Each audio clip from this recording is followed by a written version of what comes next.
Welcome back. It's 41 past. We have had some wonderful weather, and no doubt it feels like spring out there. And when that time rolls around, we like to hang out on patios. Well, this morning, Ashley Kirkland is at Lowe's for our Do It Yourself Wednesday to talk about patios.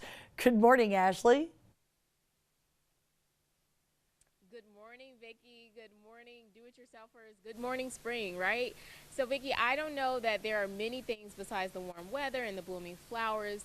There's not a lot that says spring like a nice patio to sit on, right?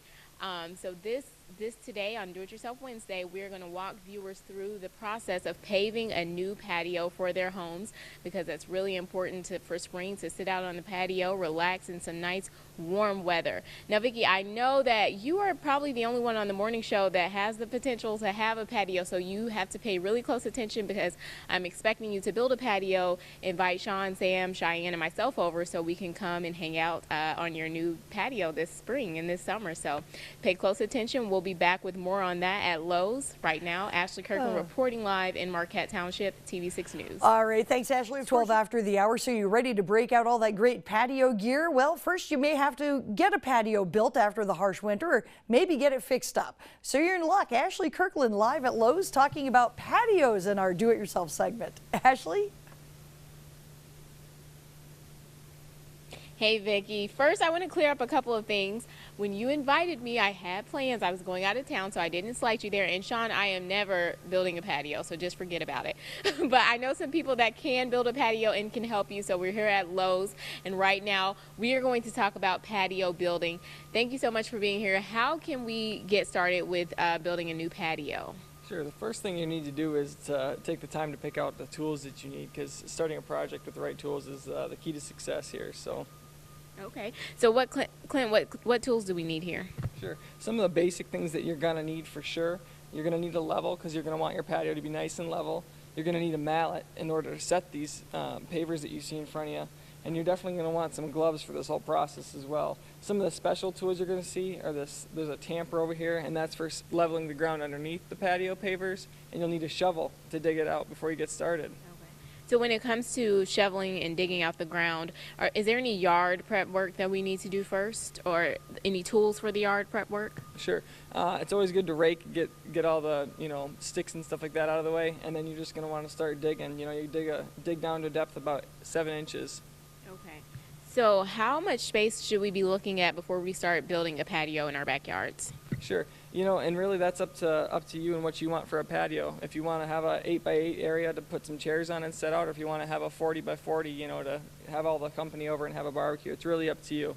Okay. And speaking of tools, how much is all of this going to cost us to even get started with building our patios? Sure. You're looking for a 10x10 patio, you're probably between $300 to $600. So.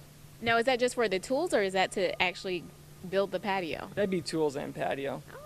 Well, that's a deal. I might just build a patio in my little space. Okay, so what's next? I know in the next segment we're going to go through the process of actually doing it. Is there anything else we need to know before we do that? Just to plan ahead, and like I said, get all your tools in advance, and some things that make it a little easier, things that make your knees a little more comfortable when you're working, just things like that.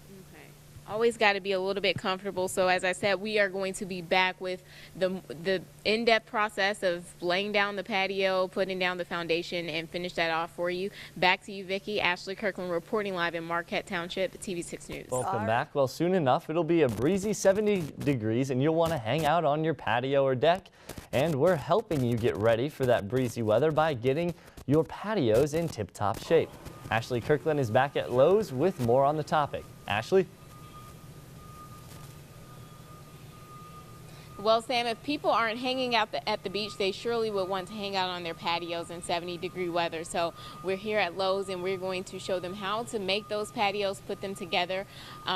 We're back with Clint. Clint, so we have gotten the tools, we've laid down we've dug out the hole. What's next for the patio? Sure. The most important thing when you're putting a patio in is you want to have a good foundation that's not going to be moved a lot by up here, especially with the cold and then the warm weather that we get. So the first thing you're going to do after you dig it out is you're going to start filling it in with this gravel here. Like I said, you're going to dig it down about 7 inches, and you put about 4 inches of this gravel and then another 2 inches of this sand on top. Okay, and so I assume these are going to be about 1-inch blocks here.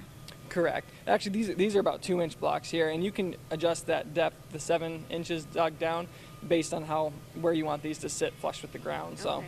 Now, I was a little confused because I got patio and deck confused, but this is the actual patio. It's going to be like a stone setting. Yes, exactly. Okay.